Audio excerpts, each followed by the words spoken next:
माता, अब मैं समझ गया। फूफा जी ब्रह्मदेव वास्तव में त्रिखुर के समक्ष नहीं थे।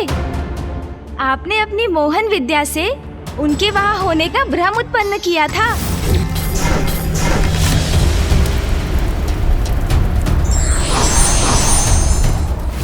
किंतु माता, आप त्रिखुर का मस्तिष्क किसी के स्वर अथवा किसी अप्सरा के माध्यम से भी तो नियंत्रित कर सकती थी।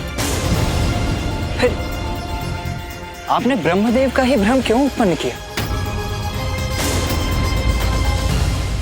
त्रिखुर पूर्व में मेरा भक्त था, उसने मेरी तपस्या की थी। इसके लिए आवश्यक था कि त्रिखुर मेरे उस स्वरूप को देखे जिसके प्रति कभी उसके मन में सम्मान था, जिस पर उसे विश्वास था। देवी बगलामुखी त्रिखुर के मस्तिष्क को नियंत्रित नहीं कर रही थी। उनके द्वारा त्रिखुर को मोहन विद्या से प्रभावित करने का एक और बड़ा कारण था। उसके अहंकार का नाश कर उसे सन्मार्ग पर लाने का एक अवसर देना था। फिर क्या हुआ माता? फिर त्रिखुर ब्रह्मदेव को अपने भवन में ले गया गणेश।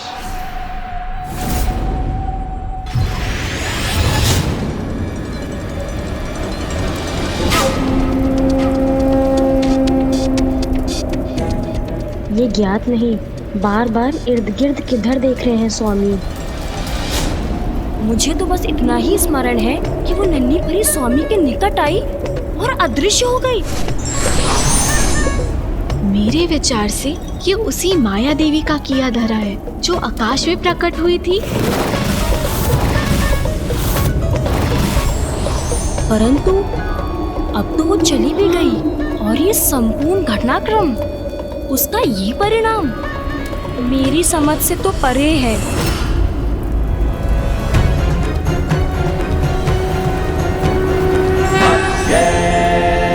उच्चाटन, उच्चाटन, उच्चाटन।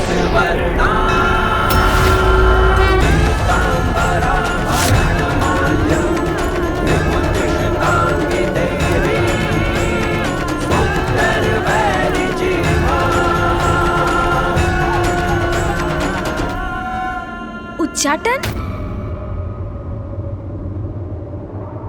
हाँ, मैंने उच्चाटन विद्या उत्पन्न की, जिससे किसी को भी विक्षिप्त बनाया जा सकता है, जिससे वो विचित्र व्यवहार करने लगता है, जो नहीं कहना चाहिए वो कहने लगता है, जो नहीं करना चाहिए वो करने लगता है। और अब यही अवस्था त्रिखुर की भी होने वाली थी।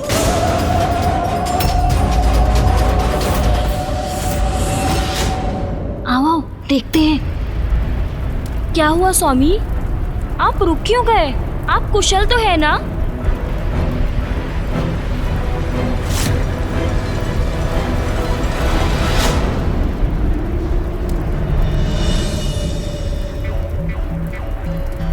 आपको अपने साथ अपने राजमहल में पाकर मैं कृतार्थ हुआ।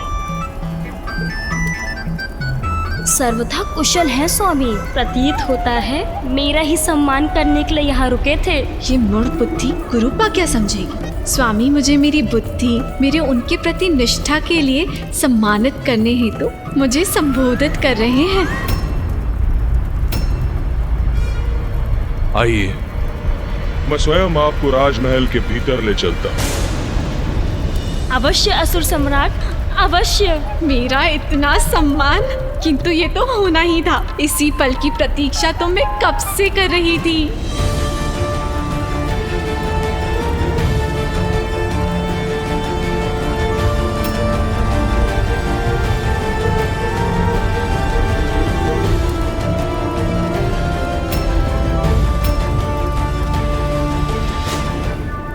ये विचित्र दृश्य मेरी उच्चाटन विद्या से उत्पन्न भ्रम के कारण प्रस्तुत हो रहा है।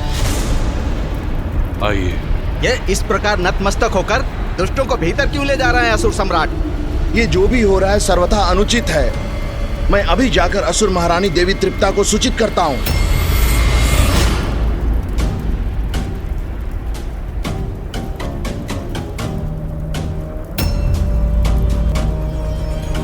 आपके राजभवन में आपका स्वागत है। आहा, मेरा राजभवन। इतना कर्ण प्रिय संवाद, मेरा इतना सम्मान, अति आनंदित हूँ मैं आज। असुर सम्राट त्रिखुर की जय हो, असुर सम्राट त्रिखुर की जय हो, असुर सम्राट त्रिखुर की जय हो, असुर सम्राट। बस! मात्र मेरी जय जयकार क्यों कर रहे हो तुम? इनकी क्यों नहीं?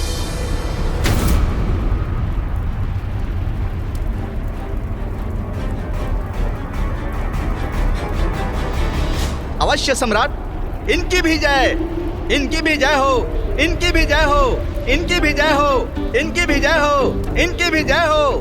मेरी जय जयकार हो रही है यहाँ। असुर सम्राट की प्रथम सेविका हूँ मैं, तो मेरी जयकार तो होनी ही चाहिए। इनकी भी जय हो, इनकी भी जय हो। हाँ, अब उचित है।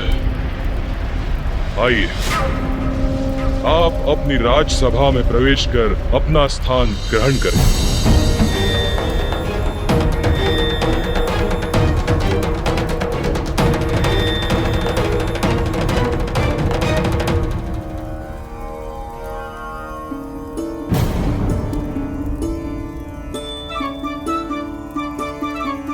ये क्या कर रहे हैं असुर सम्राट?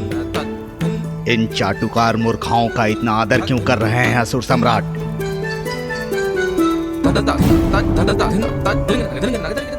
आइए,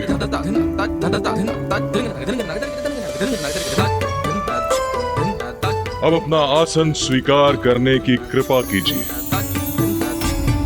असुर सम्राट इन्हें सर्वोच्च आसन प्रदान कर रहे हैं। तो क्या अब ये मूर्खाएं हमसे भी उच्च आसन पर स्थित होंगी? ये मूर्खा यहाँ तक क्यों आ गई? स्वामी तो मुझे ही संबोधित कर रहे थे। स्वामी मेरा सम्मान कर रहे हैं, तो ये कुरूपा क्यों मुस्कुरा रही है? व्रथामती, हटो यहाँ से। वो आसन मेरा है। स्वामी मुझसे बात कर रहे थे। कदापि नहीं, इस आसन पर सिर्फ मेरा अधिकार है। नहीं नहीं, तुम हटो मेरे मार्ग से। बहुत हुआ। ये क्या कर रही हो तुम दोनों? स्वामी, इस मूर्ख को ये भवन त्याग करने का आदेश दीजिए। आपकी नवीन मंत्री होने के नाते मैं इसे यहाँ से निष्कासित करती हूँ। तो स्वामी, आप ही इसे बता ही दीजिए कि इस आसन की नवीन मंत्री मैं हूँ, और मैं चाहती हूँ कि इस कुरूपा का शीश इसके धड़ से विलग कर दिया जाए। व्रथामती, किसने कहा तुम दोनों को कि इस आसन पर तुम दोनों में से कोई प्रतिष्ठित होगा? स्वामी, ये क्या कह रहे हैं? ये आसन ना मेरा है और ना इसका। तो फिर कौन स्थित होगा इस पर? इस आसन पर प्रभु स्थित होंगे।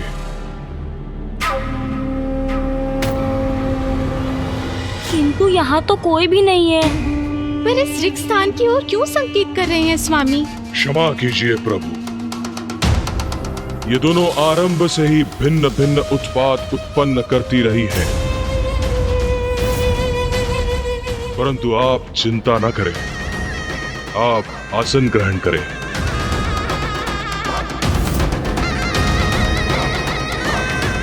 मूर्खों, हट जाओ इनके मार्ग से। किसके मार्ग से हटना है? असुर सम्राट हमें कहाँ हटने का आदेश दे रहे हैं? दूर हो जाओ इनके मार्ग से।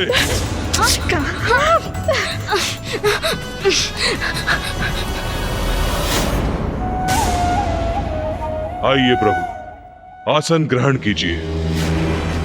असुर सम्राट त्रिखुर को यह क्या हुआ है? मैं तो इससे ही अचंभित था कि वो इन दोनों मूर्खाओं को आसन पर बिठा रहे हैं, किंतु अब तो और भी विचित्र स्थिति हो गई है। वो किसी और को वहां स्थित होने का अनुरोध कर रहे हैं, किंतु वहां तो कोई है ही नहीं।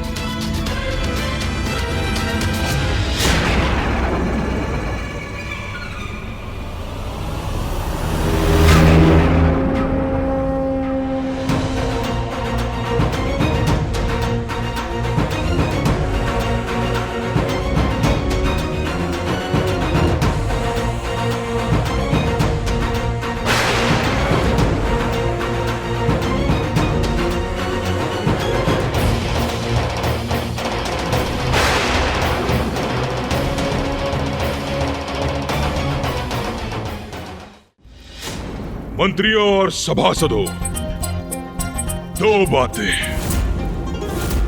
एक, तुम सबको ज्ञात तो होगा ही कि मैंने नारायण और महादेव को परास्त कर दिया है और इंद्र एवं सभी देवता मेरे बवंडर की भेंट चढ़ चुके हैं। और दो, मैं इस ब्रह्मांड का निर्विवादित एक छत्राधिपति बन गया हूं। ये सब क्या अनर्गल प्रलाप कर रहे हैं महाराज? ये अकस्मात क्या हो गया महाराज को? मेरी धृष्टता क्षमा कर दें असुर सम्राट, किंतु हमने तो इसके विपरीत ही कुछ सुना था। पुत्र त्रिकोर, मुझे खेद है। जिसकी मुझे शंका थी वही सत्य हुआ। क्या हुआ प्रभु? क्या शंका थी आपकी? ऐसा क्या सत्य है जो आपको दुखी कर रहा है?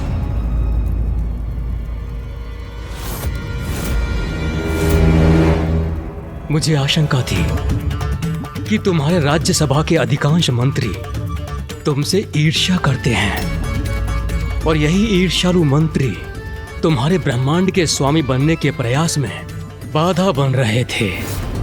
उचित थी मेरी शंका। मैं तुम्हारे राजकाज का निरीक्षण करने इसीलिए आया था कि सत्य ज्ञात कर सकूं और तुम्हें सावधान कर सकूं।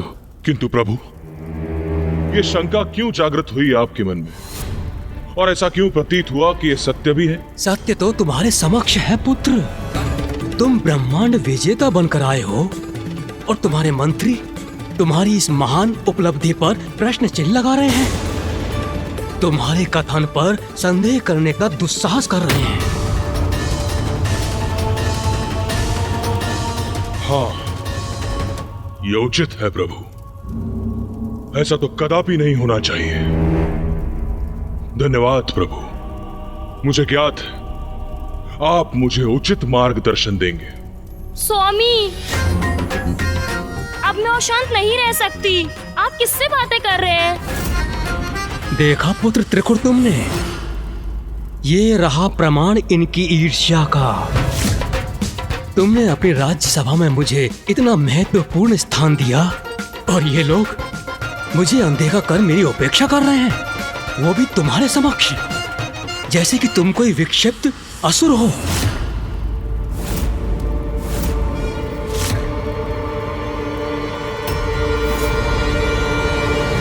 तो मैं ही दिखाता हूं इन्हें कि एक विक्षिप्त असुर क्या क्या कर सकता है।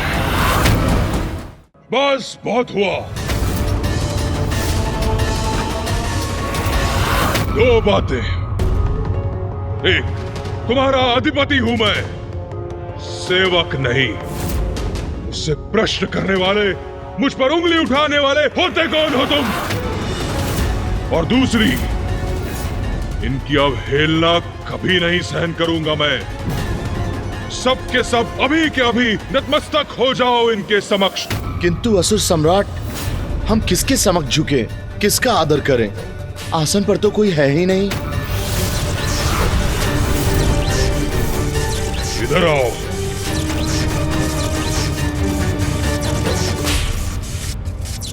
मेरे आदेश की अवहेलना कर रहे हो तुम। लो, इसका दंड सहो अब।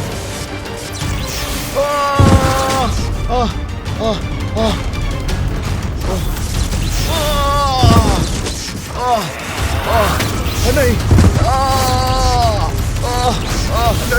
नहीं। बुद्धिमानी तो इसी में है कि स्वामी जो भी कह रहे हैं उसे शांति पूर्वक स्वीकार कर लो, अन्यथा ताड़ना झेलनी होगी। नवीन मंत्री की जय हो, नवीन मंत्री की जय हो, नवीन मंत्री की जय हो, नवीन मंत्री की जय हो, नवीन मंत्री की जय हो, नवीन मंत्री की जय हो, नवीन मंत्री की जय हो, नवीन मंत्री की जय हो, नवीन मंत्री की जय हो। कदाचित तुम दोनों इतनी मूर्ख नहीं जितना मैंने तुमको समझा था। जब से हम यहाँ आए हैं, तुम सभी दुष्ट मेरे प्रभु की अवहेलना कर रहे हो, क्योंकि मेरे प्रति ईर्ष्या से भरे हुए हो तुम सभी। और अब ताड़ना के भय से अचानक इन दोनों को वो दिखाई देने लगे। अब और कौन शेष है जिसे प्रभु दिखाई नहीं दे रहे हैं? बोलो। हाँ हाँ, मुझे भी दिख रहे हैं। दिखाई दे रहे हैं। हाँ हाँ हाँ हाँ, मुझे भी दिख रहे दिखाई दे हैं। रहे हैं। हाँ असुर महाराज, मैं तो शुरू से ही देख रहा हूँ इन्हें। वो तो हमारे साथ ही हैं। नवीन मंत्री जी की नवीन मंत्री की जय हो, नवीन मंत्री की जय हो, नवीन मंत्री जी की जय हो, नवीन मंत्री जी की जय हो। भय के बिना आदर प्राप्त नहीं होता।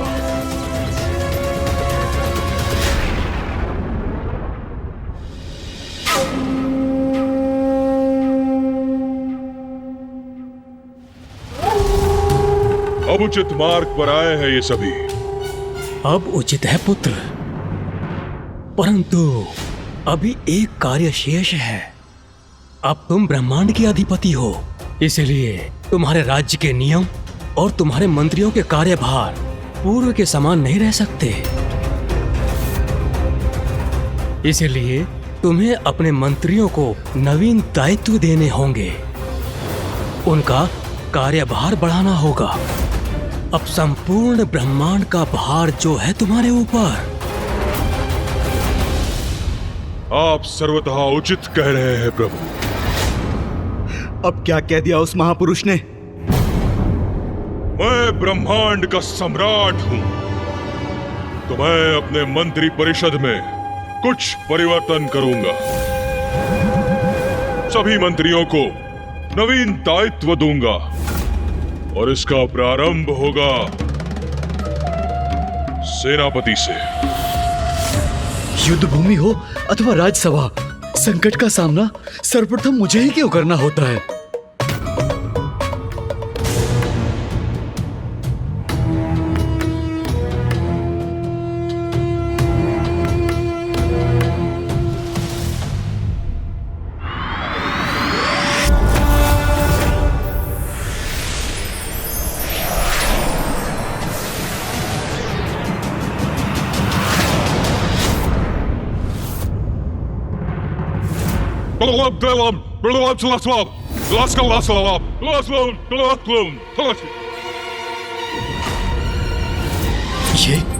ये क्या कर रहे हैं असुर सम्राट? समझ गए ना सेनापति? समझ गया।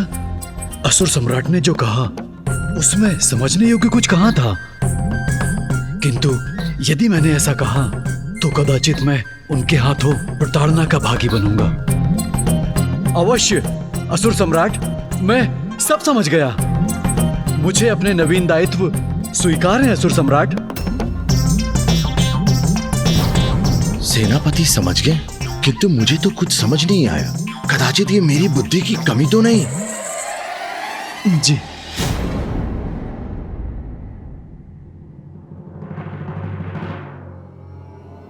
और सुनो, तुम्हारे लिए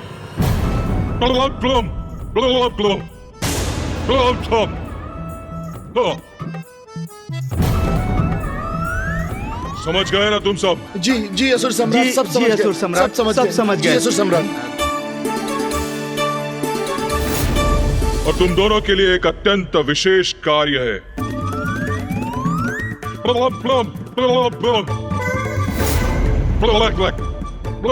जी स्वामी, उचित है, हम समझ गए। रुको दुर्मुखा, तुम्हारे लिए जी स्वामी। क्या हो गया है हमारे महाराज को? संपूर्ण सृष्टि को नियंत्रण करने की शक्ति है, आज वो स्वयं अपने मन को नियंत्रित नहीं कर पा रहे हैं।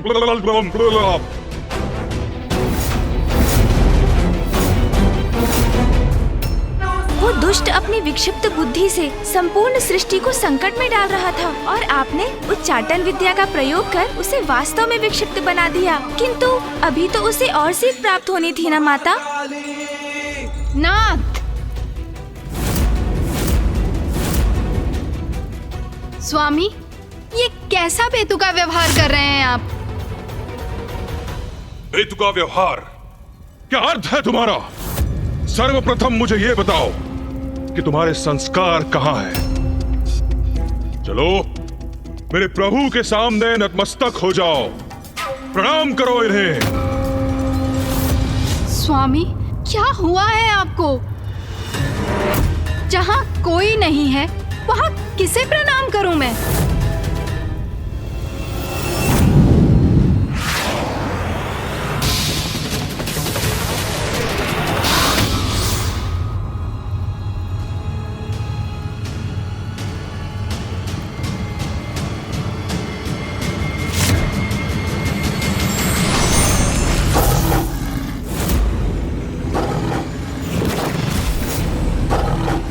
नहीं, मेरा भक्षण मत करो, मेरा भक्षण मत करो।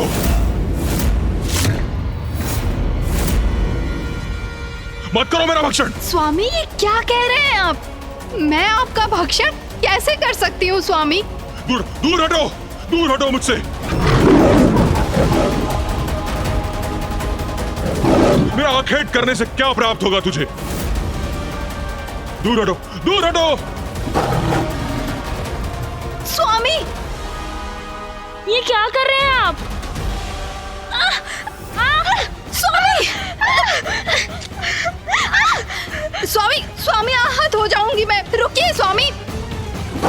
हटो, हटो, दूर हटो, दूर हटो। बचो असुर सम्राट से, वो कुछ भी फेंक रहे हैं। यहाँ से हटने में ही भलाई है, बचो।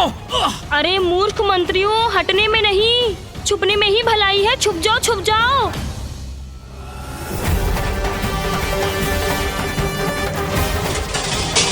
स्वामी, स्वामी, ये क्या कर रहे हैं आप? आगे मत बढ़ना, आगे मत बढ़ना, अन्यथा मेरा ये खड़क तुम्हारा अंत कर देगा।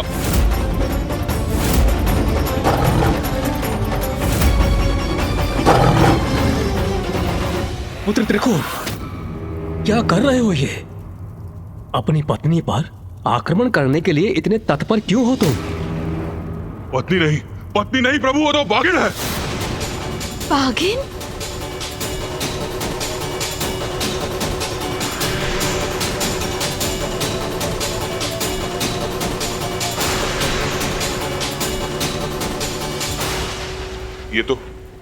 ये तो रानी तृप्ता है। तो बाघिन, बाघिन कहाँ गई? यहीं तो थी अभी, किंतु अब मुझे दिखाई क्यों नहीं दे रही? ये मुझे क्या हो रहा है? प्रभु, ये सब क्या हो रहा है? मुझे भ्रम क्यों हो रहा है प्रभु? जो नहीं है वो क्यों दिखाई दे रहा है मुझे? पुत्र त्रिखुर, कदाचित इसके पीछे वो नन्ही परी है जिसने तुम्हारे मस्तिष्क पर दंश किया था।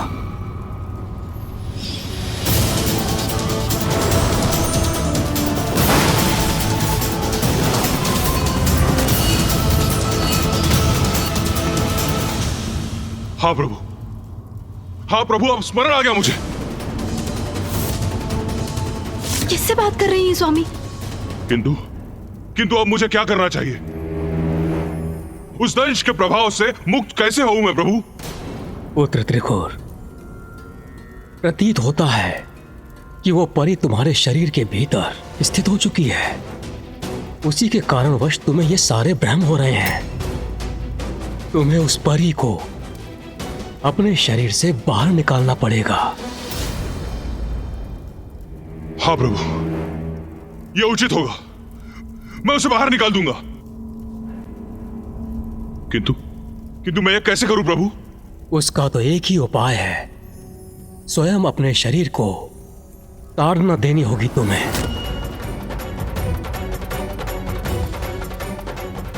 हाँ प्रभु, यह उचित होगा।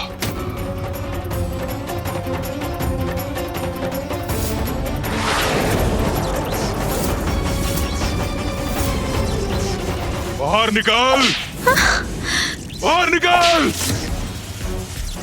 तुझे क्या लगता है मेरे भीतर मैं तुझे स्थित रहने दूंगा? बाहर निकाल। स्वामी, ये क्या कर रहे हैं? अरे कोई रोको इन्हें। स्वामी की बुद्धि को ये कैसा रोग लगा है?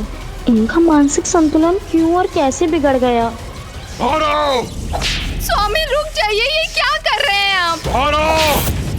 रुकिए महाराज, महाराज रुकिए, रुकिए, रुकिए महाराज, महाराज, महाराज रुकिए, महाराज, महाराज, महाराज, महाराज, महाराज, रुकिए, महाराज रुकिए, महाराज रुकिए। रुकिए महाराज। स्वामी!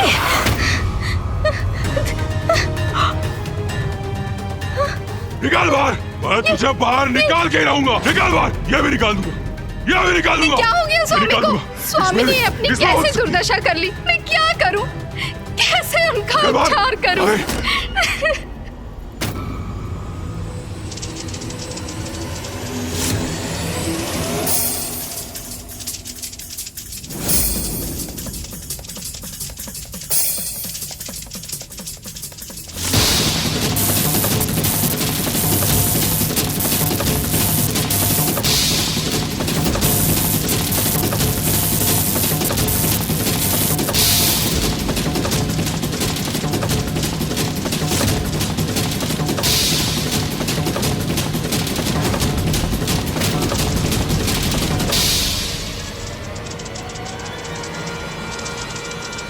स्वामी, ये चींटी से भयभीत हो रहे हैं।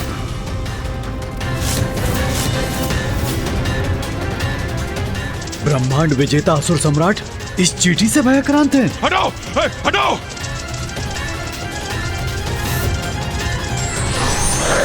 इसको हटाओ, इसको हटाओ, इस भयानक विकराल जीव को हटाओ। सैनिकों, सेनापति, इसे हटाओ, बचाओ, बचाओ। स्वामी! किसे फेंके महाराज? यहाँ तो कोई भी नहीं। शांत हो जाइए। हटाओ उसको। महाराज, अरे तुम लोग क्या क्या हो रहा कर रहे हो? है? हटाओ उसको। महाराज, अरे हटाओ इसे मेरे सामने से। स्वामी, कुछ नहीं है। कुछ भी नहीं है। स्वामी, क्या कर रहे हैं आप? पूरी सेना बुलाओ। सेना बुलाओ। स्वामी, शांत हो जाइए। सेना बुलाओ। छोड़ो, हटाओ मेरे सामने से। रुक जाइए स्वामी।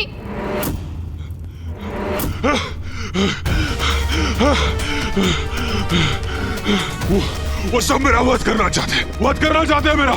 सबको ईर्ष्या है मुझे मारना चाहते हैं। ब्रह्मदेव उचित कहते हैं, मेरे विरुद्ध षड्यंत्र कर रहे हैं लोग।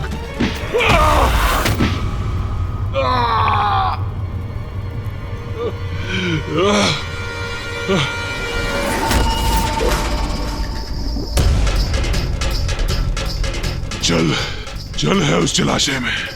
मुझे प्यास लगी है, मुझे जल चाहिए।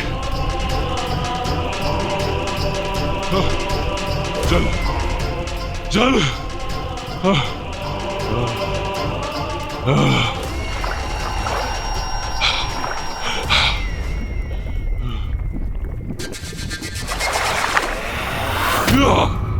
पकड़ लिया। अब तुम्हारा भोजन करूंगा मैं।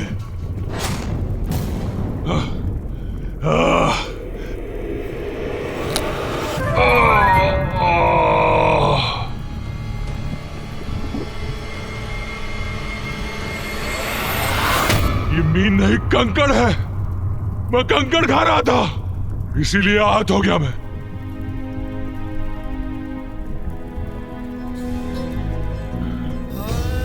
ब्रह्मदेव, देखिए क्या अवस्था हो गई मेरी। ये सब क्या कर रहा हूं मैं? ब्रह्मदेव, ऐसा विक्षिप्त क्यों हो गया हूं मैं? क्या हो रहा है? कुछ समझ में नहीं आ रहा है मुझे। कुछ समझ में नहीं आ रहा। ब्रह्मदेव।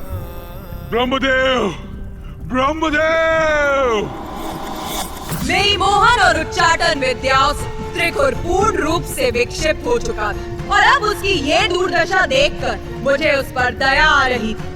माँ हूं ना मैं अपनी दुष्ट, दुराचारी और पथभ्रष्ट संतान को भी सुधरने का एक अवसर और वो अवसर मैंने त्रिखुर को भी दिया।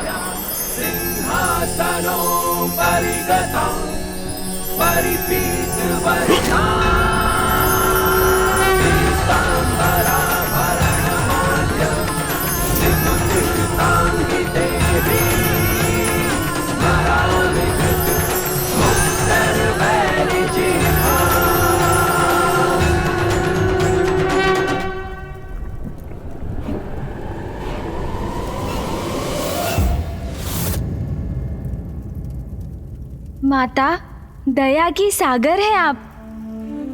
आपने कठोर होकर त्रिखुर को उचित पाठ सिखाया और फिर उसे क्षमा भी कर दिया। हाँ माता, आपने त्रिखुर को सुधरने का एक अवसर दिया, तब तो वो असुर पूर्ण रूप से परिवर्तित हो गया होगा ना? मैंने उसे सुधरने का एक अवसर अवश्य दिया, किंतु उसने इस अवसर का लाभ कहाँ उठाया?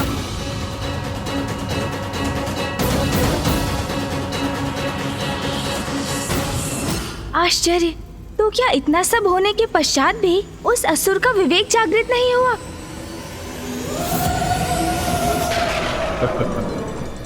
कुछ नहीं हुआ है मुझे, पुनः कुशल हो गया हूं मैं।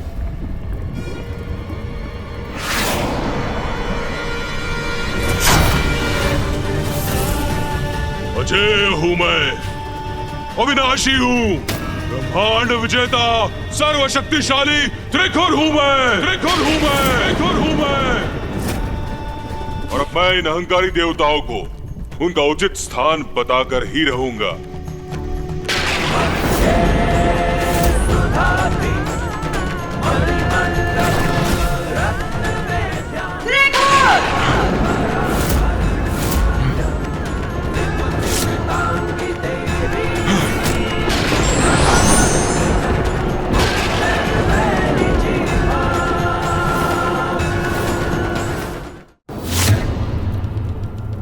ये क्या है? क्या प्रयोजन है इस देवी के यहां प्रकट होने का?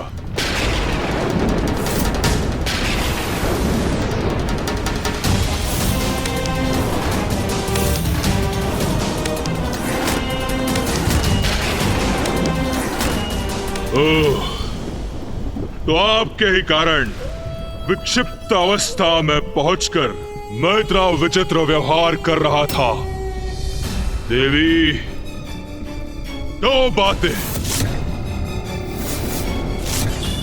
एक, अपनी मायावी शक्ति का भरपूर प्रयोग किया है आपने मुझ पर, मुझे प्रभावित कर रोकने का पूर्ण प्रयास किया है आपने। और दो, किंतु असफल हो गई आप। देखिए, मैं पुनः कुशल हो गया। इतनी अपार शक्ति है मेरी। त्रिखुर, तू अब अपना अंतिम अवसर भी गवा चुका है। मैं त्रिखुर किस प्रकार अपने अवसर का प्रयोग करता हूं, यह अभी आपको ज्ञात होगा देवी।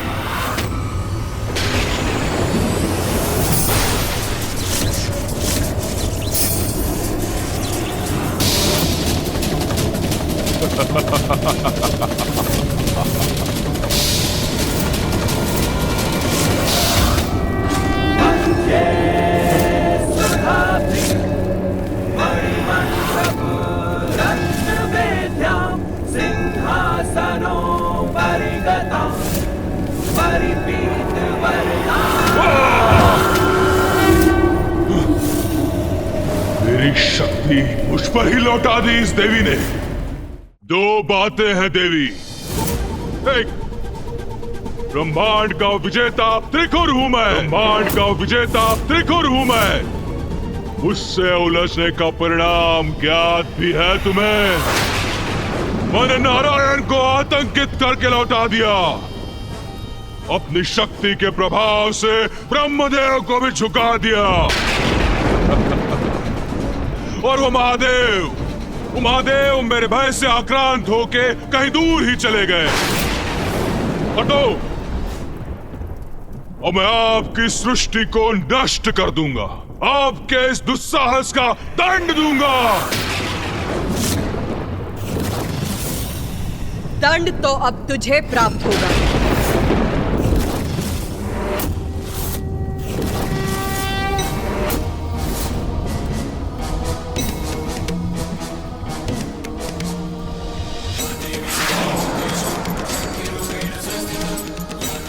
ये देवी तो रौद्र रूप धारण कर मेरी ओर ही बढ़ी आ रही है।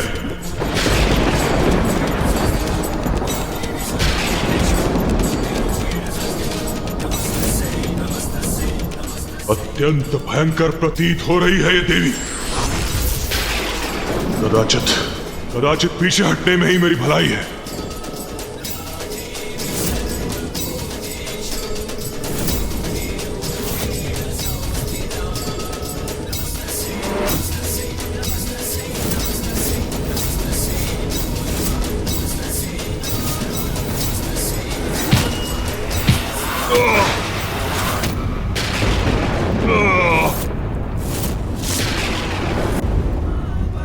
नारायण, ब्रह्मदेव और मेरे स्वामी, महादेव के प्रति इतने अपमानजनक शब्द बोलने का साहस भी कैसे किया तुमने?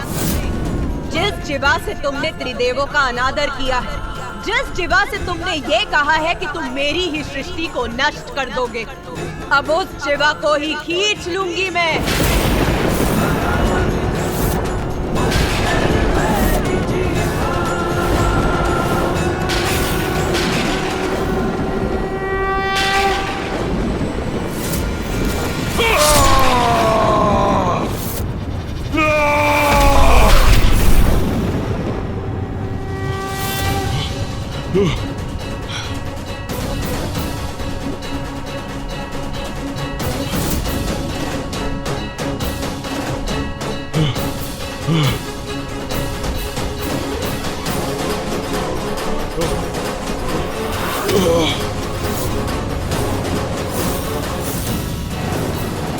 ये देवी, ये तो यहाँ भी उपस्थित है।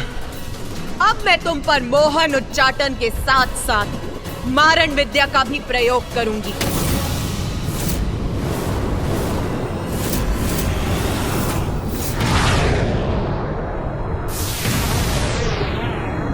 ये क्या करने जा रही है?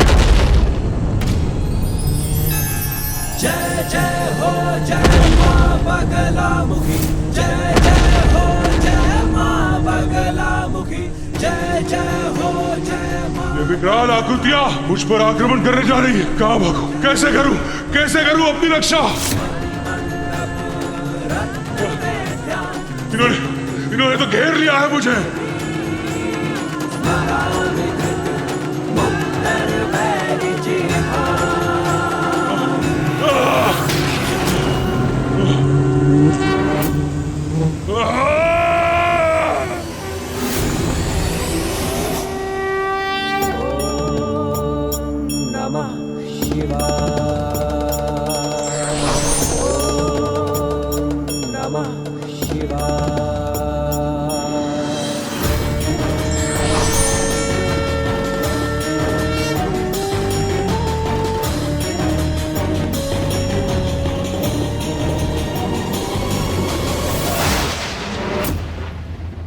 वो त्रिकुट जो ब्रह्मांड पर विजय पाने का स्वप्न देख रहा था, मैंने उसे कण कण में खंडित कर रसातल पर बिखेर दिया। ऐसी है मेरी मोहन, उच्चाटन और मारण शक्तियां। जिस प्रकार त्रिकुट ब्रह्मांडीय बवंडर उत्पन्न कर सृष्टि का विनाश करने के लिए तत्पर था, उसी प्रकार हमारे मन में उत्पन्न होने वाले अनुचित पापमयी विचार हमारे सद्गुणों का नाश करते हैं और उन पापमयी विचारों को, उन अनुचित इच्छाओं को मिटाना मेरा कर्तव्य है। हाँ माता। और आज त्रिकुट के उदाहरण से मैं सभी को सावधान भी करना चाहती हूँ। मेरी देवी बगलामुखी की शक्तियों से जिस प्रकार त्रिकुट का नाश हुआ, वो मेरे साधकों को भी प्राप्त हो सकती है। किंतु जो भी मेरी किसी भी शक्ति का अनुचित प्रयोग करेगा, मोहन, उच्चाटन और मारण शक्तियों से किसी भी जीव को हानि पहुंचाने का प्रयास करेगा, मैं दर्द स्वरूप त्रिकुट के समान उसकी भी ऐसी दुर्दशा करूंगी। उचित है माता, किंतु हमें ये तो बताइए कि आपके देवी बगलामुखी रूप में पिताजी अपने किस रूप में आपके साथ थे? हाँ माता। मेरे देवी बगलामुखी स्वरूप में महादेव अपने महारुद्र रूप में मेरे साथ होते हैं। अपने इस रूप में मैं ही गूढ़ ज्ञान, तंत्र विद्या, मायावी विद्या एवं औषधि विद्या और वनस्पति विज्ञान को जन्म देती, जो ऋषि मुनि और अन्य साधकों को प्राप्त होती है और जिनकी सहायता से संसार में मानवता का विस्तार होता है। मनुष्य समाज को निरोग रखते हैं और इस प्रकार मेरे द्वारा रचित संसार निर्बाध रूप से आगे बढ़ता है। मध्य सुधाब्दी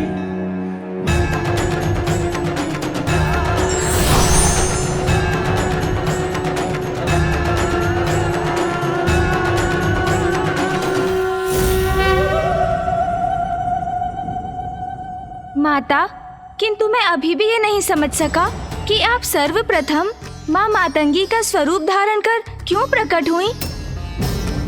उसका क्या रहस्य था माता? प्रत्येक घटना का एक उचित समय होता है गणेश, और अब वो उचित समय आ गया है जब मैं तुम्हें अपनी मातंगी अवतार की कथा बताऊं।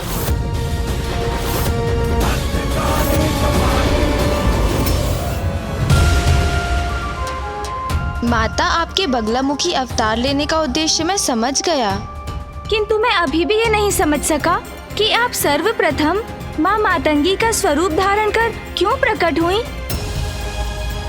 उसका क्या रहस्य था माता? गणेश, समय आने पर ही मैं संपूर्ण ज्ञान देती हूँ, सभी रहस्यों को उजागर करती हूँ। और अब समय आ चुका है कि मैं तुम्हें अपने उस रूप की कथा विस्तार से बताऊं, जिसका रहस्य ज्ञात करने के लिए तुम अति इच्छुक हो। माता मातंगी? माता, हम आपके श्रीमुख से माता मातंगी का रहस्य जानकर अत्यंत कृतार्थ होंगे। गणेश, सृष्टि में अब जीवन और मृत्यु का क्रम स्थापित हो गया था। अधर्मियों को, दुष्कर्मियों को उनके जीवन के उपरांत उनके कर्मों का दंड मिलने का विधान भी स्थापित हो गया था। सभी प्राणियों को सुपथ पर चलने के लिए प्रेरित करने हेतु संसार में ज्ञान भी स्थापित कर दिया था, किंतु अभी भी मेरा कार्य पूर्ण नहीं हुआ था। किंतु माता, अब आपका क्या कार्य शेष था?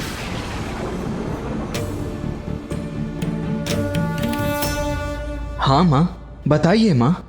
गूढ़ ज्ञान समझना कठिन होता है गणेश। उसे जन सामान्य तक पहुंचाकर उसका प्रसार करने हेतु उसमें रस का मिश्रण करना अत्यंत आवश्यक था, और ये कार्य एक लेखक, एक कलाकार ही कर सकते थे। और यही कारण था मेरे देवी मातंगी रूप को धारण करने का।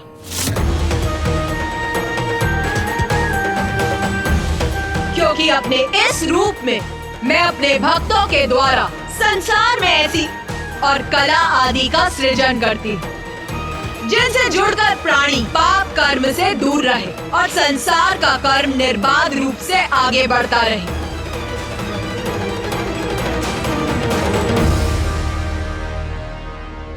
माता, अब मैं समझा कि आपने मुझे यहाँ क्यों बुलाया है। मैं तो ध्यान में मग्न था माता। मुझे आभास हुआ कि आप मुझे पुकार रही हैं, और जब आपका स्वर सुनकर मैं यहाँ इस शमशान में खींचा चला आया तो मैं बहुत अचंभित था।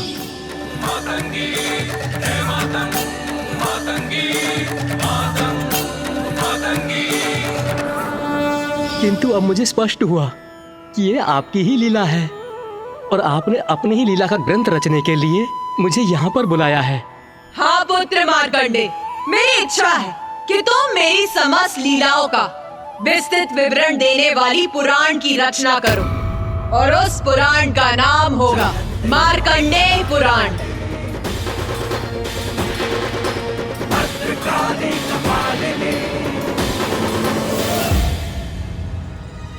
माता, आपने इतना महत्वपूर्ण कार्य सौंपकर मुझे कृतार्थ कर दिया।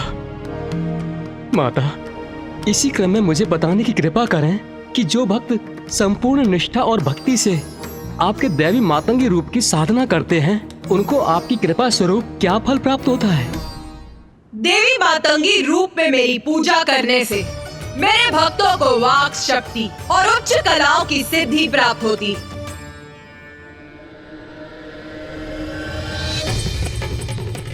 श्यामां शुभ्रां सुबालां त्रिकमलनयनां रत्नसिंहासनस्थां भक्ताभीष्टप्रदात्रीं सुरनिकरकरा सेव्यकञ्जाञ्जुयुग्मां नीलाम्बोजां सुकान्ति निशिचरनिकरा अन्यदावाग्निरूपां पाशं खड्गं चतुर्भिर्वरकमलकैर्खेदकं चाङ्कुशं च।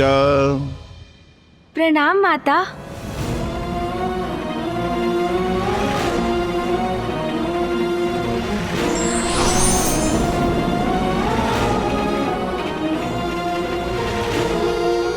मुझे प्रतीत हो रहा है कि इस विषय को लेकर तुम्हारे मन में अभी भी संशय शेष है। संकोच मत करो, पूछो गणेश। क्या पूछना चाहते हो गणेश? माता, आपने ऋषि मार्कंडेय को पुराण की रचना का निर्देश तो दे दिया, किंतु वो आपके दशम स्वरूप को जाने बिना ये कार्य कैसे पूर्ण कर सकेंगे? अभी तो आपने हमें अपने 9 महाविद्या स्वरूप का ही परिचय दिया है। उचित, तो सुनो मेरे दशम महाविद्या स्वरूप की लीला। मैंने संपूर्ण सृष्टि का सृजन तो कर दिया था, किंतु अभी भी मेरा कार्य पूर्ण नहीं हुआ था, क्योंकि अभी सृष्टि सभी प्रकार से संपन्न होने के बाद भी श्री के अभाव में अभी भी अपूर्ण थी, और संसार में श्री का आविर्भाव हो, इसलिए मैंने अपना दशम स्वरूप देवी कमला के रूप में प्रकट हुई।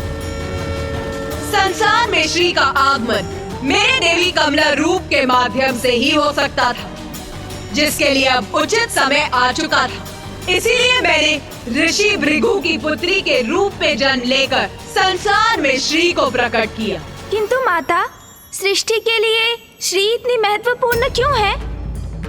हाँ माता, ये प्रश्न तो मेरे मन में भी उत्पन्न हो रहा है कि पृथ्वी, अन्य लोक, सूर्य, प्रकृति, जीवन और मृत्यु के साथ तो ज्ञान का महत्व स्पष्ट है, किंतु सृष्टि क्या इतनी सामान्य है कि वो केवल श्री से ही पूर्ण हो सकती है? उत्तम, अति उत्तम प्रश्न पूछा है तुम दोनों ने,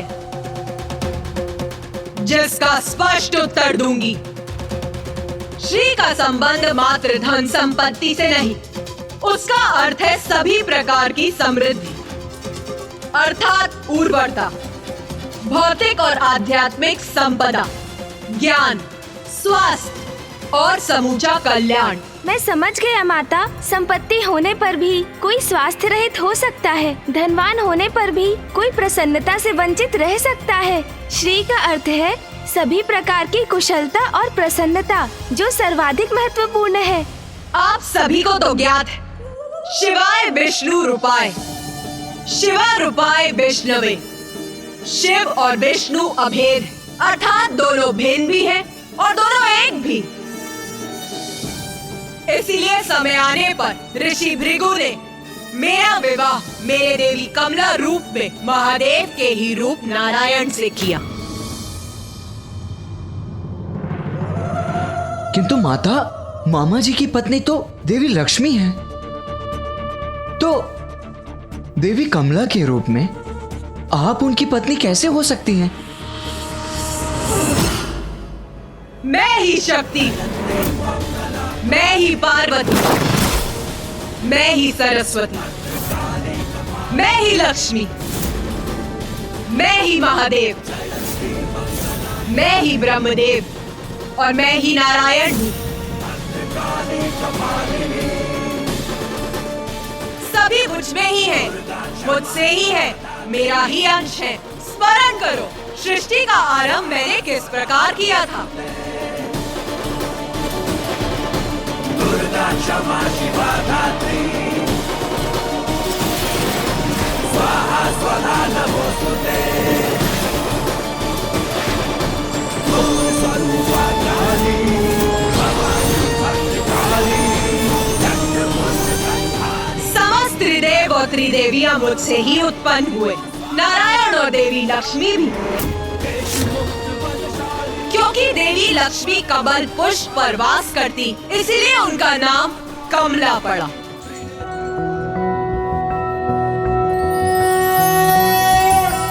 त्रैलोक्य पूजित देवी कमले, विष्णु वल्लभे यथा त्वमचल, कृष्णे तथा भवमयी स्थिरा। मामी जी, माता कमला।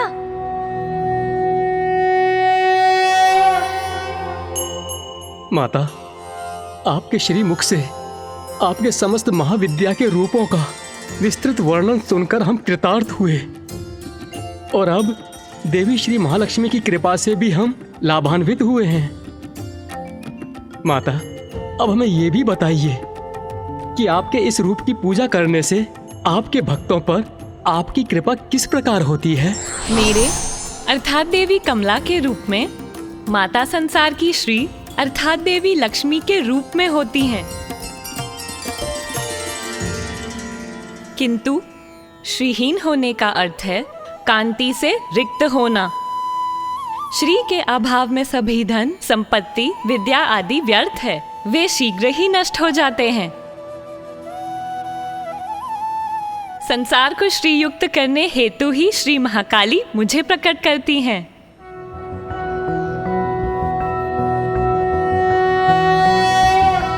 त्रैलोक्य पूजित देवी कमले विष्णु बल्लभे यथा त्वमचल कृष्णे तथा भवमयी स्थिरा।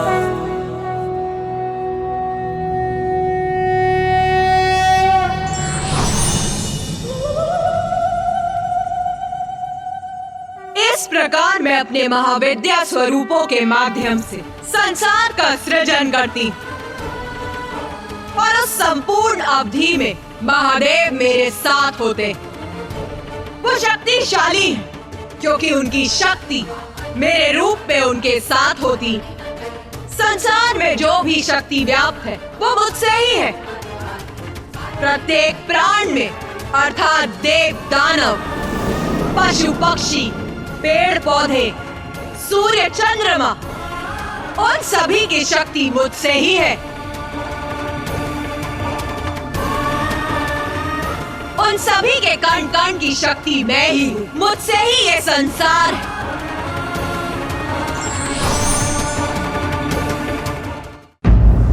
माता, संसार का जन्म आपसे और आपके द्वारा ही होता है। आप ही अपने विभिन्न स्वरूपों में संसार का पालन भी करती हैं।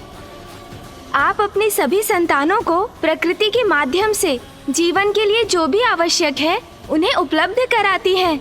उनके दोषों के लिए उन्हें दंडित कर उन्हें उचित मार्ग पर लेकर आती हैं। किंतु माता, क्या यही क्रम अनंत काल के लिए स्थिर है? नहीं गणेश, जन्म मुझसे है, पालन मुझसे है, तो सृष्टि का संहार भी तो मुझसे ही है। सृष्टि का संहार माता?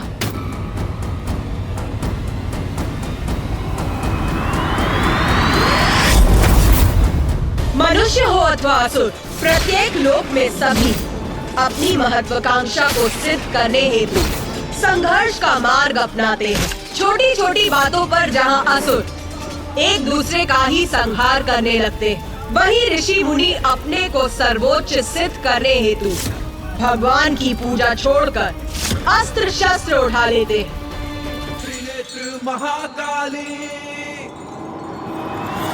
और जब ऐसा समय आरंभ होता तो प्राणियों को सुकर्मों के प्रति सजग करने हेतु मैं खंड प्रलय उत्पन्न कर संपूर्ण जगत को चेतावनी देती। और सर्वप्रथम जो खंड प्रलय मैं उत्पन्न करती वो है सूर्य प्रलय। देवी तारा, देवी तारा, देवी तारा।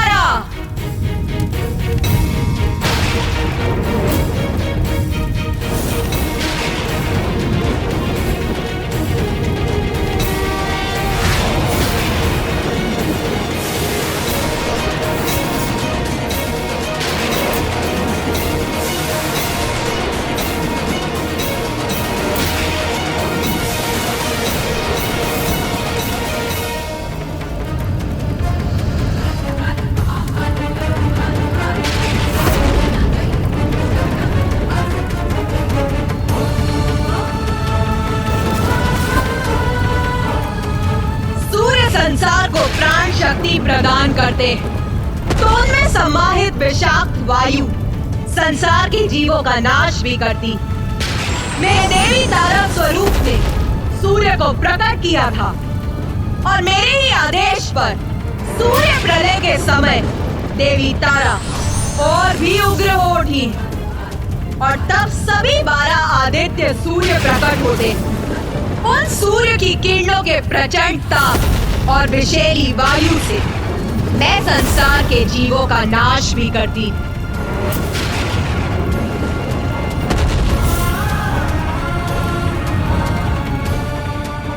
धर्म का पालन और धर्मोचित मार्ग पर चलना ही उचित है। उन्हें ये स्मरण कराने और समझाने हेतु मुझे कभी कभी अकाल जैसी प्राकृतिक आपदाएं उत्पन्न करनी पड़ती है।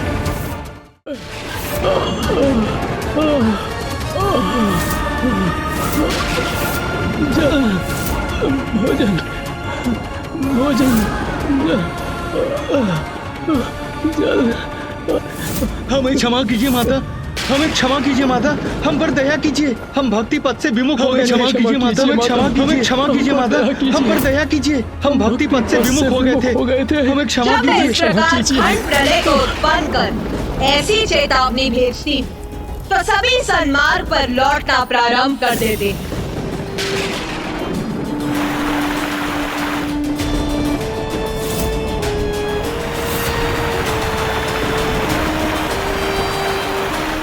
इस प्रकार मैं सृष्टि में अनुशासन, सुव्यवस्था और शांति स्थापित कर देती हूँ, किंतु उसे दीर्घ अवधि तक स्थिर रखना अधिक कठिन है। वो किसी न किसी कारण से भंग हो ही जाती है। मनुष्य पुनः अपने पथ से भटक जाते हैं और मेरे क्रोध को जागृत करने का कारण बनते हैं।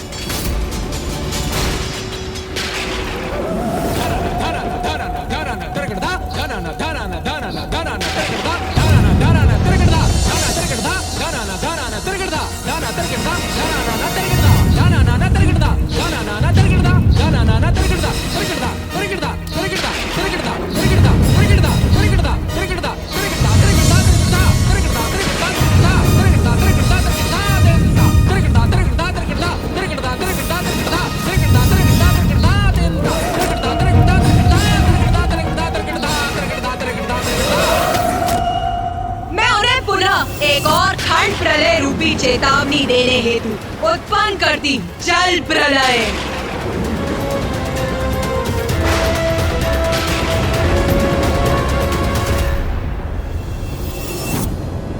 इन खंड प्रलय के रूपों में मैं ये चेतावनी भेजती तो कुछ प्राणी उससे उचित पाठ सीखकर अपने भीतर सुधार लाकर सदाचार के पथ पर अग्रसर होते हैं। किंतु कुछ ऐसे भी होते हैं जो इतने पर भी सद्मार्ग पर नहीं लौटते और मेरी इतनी चेतावनियों के बाद भी यदि प्राणियों का आचरण नहीं सुधरता है तो कल पूर्ण होने पर मेरी प्रलय लीला होती, जिसमें पृथ्वी का विनाश आरंभ होता है, प्रकृति का अंत हो जाता है और प्रकृति के बिना पृथ्वी पर जीवन का भी अंत हो जाता है।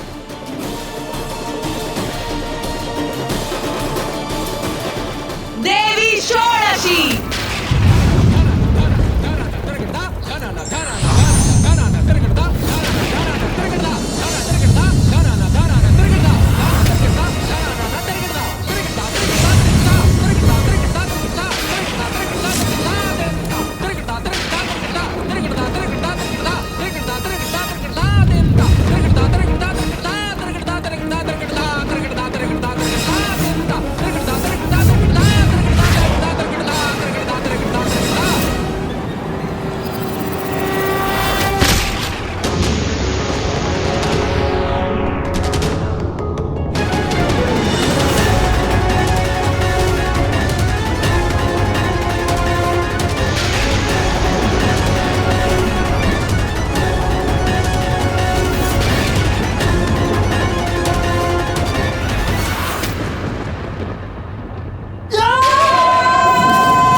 माता, प्रलय में तो सृष्टि पूर्ण रूप से नष्ट हो जाती है, कोई भी शेष नहीं रहता। हाँ पुत्र, उचित दिशा में देख रहे हो तो तुम्हारी दृष्टि से ही तुम्हारे विचार इंगित हो रहे हैं, जो सर्वथा उचित है। एकमात्र पुत्र मार्कंडेय ही है जो सृष्टि के अंत के साक्षी होकर भी जीवित है। क्योंकि माता, ऋषि मार्कंडेय तो चिरंजीवी है।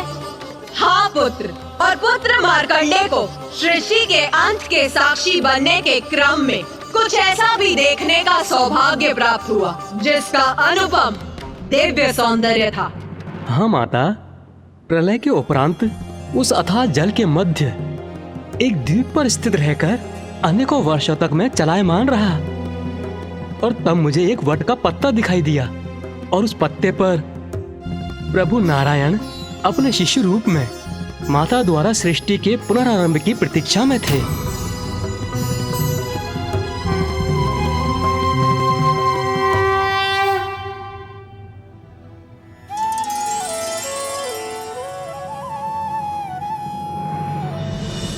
जब ऐसा दिव्य दृश्य उत्पन्न होता है तब मैं पृथ्वी का पुनः सृजन कर सभी जीवों में प्राण भरती।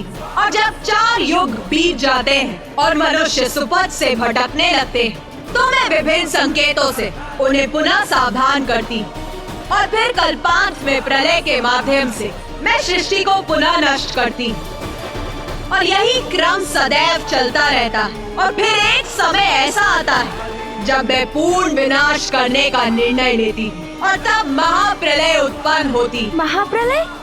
हाँ पुत्र, अभी तो तुमने प्रलय के विषय में सुना, किंतु इससे भी भयंकर और विनाशकारी होती है महाप्रलय, जिससे सभी कुछ नष्ट हो जाता है